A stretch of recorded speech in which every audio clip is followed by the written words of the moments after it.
Hari ni kita ada Mitsubishi Triton tahun 2015 VGT. So masalah kereta ni hari tu pipe bocor. Rupa-rupanya dia ada 2 bocor. Sekali lagi dekat cooling coil. So jom kita tengok proses untuk tukar cooling coil tu.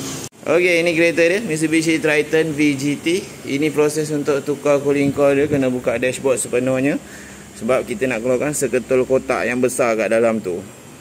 Okey, kita dah bawa keluar dia punya cooling coil dan kita boleh nampak hijau dia dekat situ. Tu bocor. Okey, untuk kereta ni kita boleh buka seketul besar tanpa buka skeping-skeping macam ni. Akan tetapi dia agak tricky dan lebih memakan masa berbanding buka seketul skeping-skeping macam ni. Jadi better kita buka skeping-skeping macam ni, lebih cepat dan lebih selamat.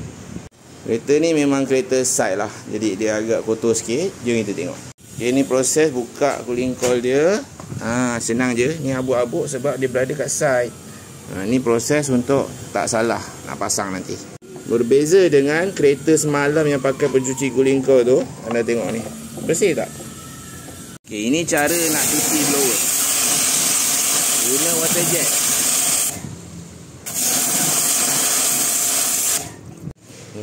Dah bersih, putih sudah. Okey, tengok kat situ, itulah minyak-minyak dia. Kita nak kena bersihkan kejap lagi. Okey, kita dah siap pasang balik. Okey, semua dah siap pasang. Lingkar semua dah cun.